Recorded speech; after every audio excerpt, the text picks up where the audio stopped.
La Voie lactée, cette galaxie où nous vivons, ressemble à une gigantesque roue d'épingle tournant dans l'espace.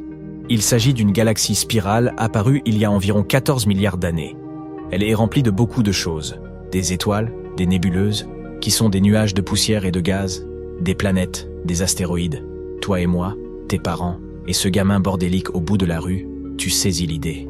Et tout cela part du centre de la galaxie en longs bras spiralés, une vue merveilleuse.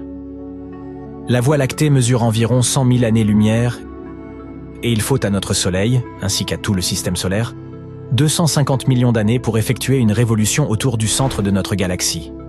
C'est un grand tour. Si tu regardes le ciel la nuit, tu verras que la plupart des étoiles se trouvent dans l'un des bras de la Voie lactée. Avant l'invention des télescopes, les gens ne pouvaient pas voir clairement les étoiles. Elles se confondaient en une seule traînée blanche qui s'étendait dans le ciel.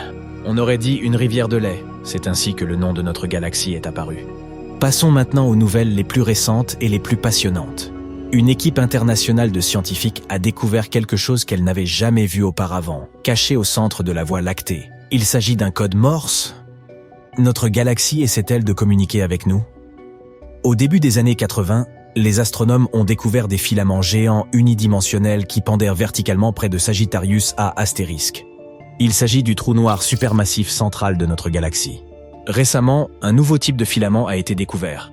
Ces filaments sont beaucoup plus courts et s'étendent horizontalement ou radialement. En d'autres termes, ils s'étendent comme les rayons d'une roue, partant du trou noir.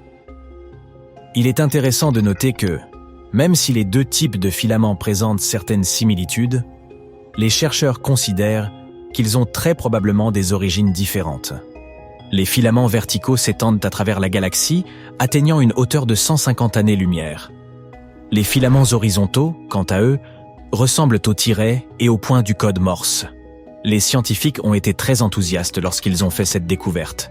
Mais ils ont dû effectuer de nombreuses recherches pour s'assurer que les structures étaient bien ce qu'elles semblèrent être. Ils ont réussi à confirmer que les filaments n'étaient pas le fruit du hasard, mais qu'ils étaient liés à l'écoulement du trou noir. Grâce à eux, il est devenu possible d'étudier la rotation du trou noir et l'orientation de son disque d'accrétion, un disque de matière en rotation qui se forme autour du trou noir sous l'influence de son immense force gravitationnelle. Mais regardons de plus près les filaments dont nous avons parlé. Il y en a environ 1 millier de verticaux. Ils apparaissent par paires et par grappes et sont souvent espacés de manière égale ou côte à côte, comme les cordes d'une harpe. Quant à leurs homologues horizontaux, ils semblent dater d'environ 6 millions d'années. Les deux types de filaments sont unidimensionnels. Ils peuvent être observés à l'aide d'ondes radio. Ils semblent être liés à des processus qui se déroulent dans le centre galactique. Voilà, c'est tout. Les similitudes s'arrêtent là. Les filaments verticaux sont perpendiculaires au plan galactique. Les filaments horizontaux sont parallèles. Mais en même temps, ils pointent radialement vers le centre de la galaxie et le trou noir. Les filaments verticaux sont magnétiques. Les filaments horizontaux semblent émettre un rayonnement thermique. Les filaments verticaux contiennent des particules qui se déplacent à des vitesses très proches de la vitesse de la lumière. Les filaments horizontaux ne le font pas. Les filaments verticaux sont beaucoup plus nombreux et beaucoup plus grands que les filaments horizontaux. 150 années-lumière contre 5 à 10 années-lumière au maximum. Quoi qu'il en soit, cette nouvelle découverte recèle encore des tonnes d'inconnus. Les astronomes sont prêts à les élucider. Mais les filaments ne sont pas le seul phénomène inattendu et bizarre du système solaire. Il y a quelque temps, des chercheurs australiens ont découvert dans la Voie lactée un objet étrange qui tournait sur lui-même et qui ne ressemblait à rien de ceux qu'ils avaient revus auparavant. Cet objet émet d'énormes bouffées d'énergie radio 3 fois par heure. Même s'il existe d'autres objets qui s'allument et s'éteignent, comme les pulsars, des pulsations aussi fréquentes n'avaient jamais été observées auparavant. Certains astronomes ont admis que cette découverte était assez effrayante, car aucun objet connu dans le ciel ne pouvait le faire.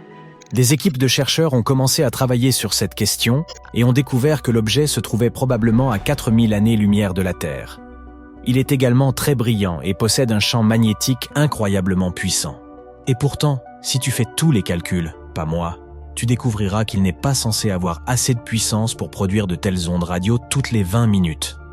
Les théories sur l'origine de cet objet mystérieux varient. Certains experts affirment qu'il pourrait s'agir d'un magnétar à très longue période. Quoi qu'il en soit, D'autres pensent qu'il pourrait s'agir d'une naine blanche ou des restes d'une étoile effondrée. Mais il pourrait aussi s'agir de quelque chose dont nous n'avons jamais entendu parler, d'un type d'objet entièrement nouveau.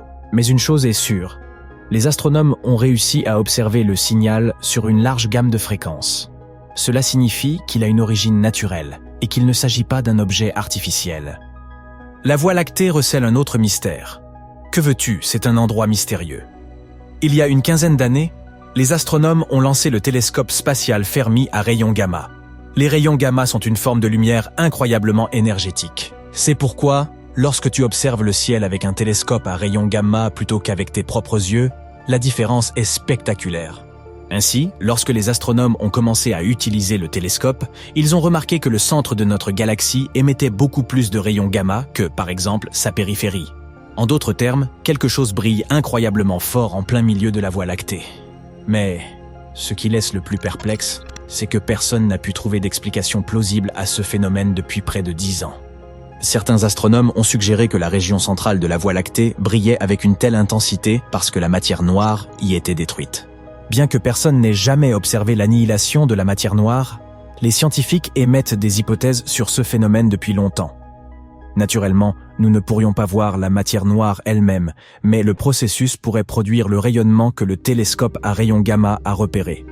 Voici comment cela est susceptible de se produire. Si des particules de matière noire entraient en collision, comme le font les particules de matière ordinaire dans les accélérateurs de particules, elles s'annihileraient l'une l'autre. Elles éclateraient alors en une pluie d'autres particules, dont celles qui composent les rayons gamma. Mais c'est là que le problème se pose. Si la lueur mystificatrice provenait de l'annihilation de la matière noire, les particules de rayons gamma se répartiraient uniformément dans l'espace. Au lieu de cela, elles se rassemblent en sorte de grappes.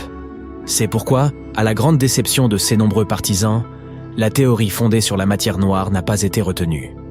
Il existe une autre explication à l'éclat de la Voie lactée. Le coupable pourrait être un groupe de pulsars millisecondes, des étoiles à neutrons qui tournent incroyablement vite. Et quand je dis « rapide », je veux dire environ 1000 fois par seconde. La théorie selon laquelle la lueur est causée par des pulsars millisecondes est tout à fait plausible. Comme je l'ai déjà mentionné, la lumière provenant de ces pulsars est plus irrégulière que lisse, ce qui se produit souvent lorsque la source de lumière est un objet unique, tel qu'un pulsar. Plusieurs études ont conclu qu'en raison de la nature de la lumière, les pulsars millisecondes constituent la meilleure explication de ce phénomène. Cependant, de nombreux scientifiques ne sont toujours pas convaincus. Ceux obstinés veulent des preuves, n'est-ce pas? Tout d'abord, ils affirment que les concentrations de lumière peuvent apparaître en raison de l'interaction du gaz entre les étoiles et les rayons cosmiques. En outre, la théorie des pulsars présente un autre inconvénient. Pourquoi tant de pulsars seraient-ils regroupés dans une sphère parfaite autour du centre de la Voie lactée? Il est probable que les amas stellaires en orbite autour de la Voie lactée aient été perturbés par la gravité de la galaxie. Par conséquent, ces étoiles déversées, y compris les pulsars, ont ensuite formé une coquille sphérique autour du centre de la Voie lactée. Mais en fait, le tableau d'ensemble ressemble à quelque chose de complètement différent à la fois des pulsars et de la matière noire. Les scientifiques se posent plus de questions qu'ils n'apportent de réponses, et il ne leur reste plus qu'à poursuivre leurs recherches et leurs essais.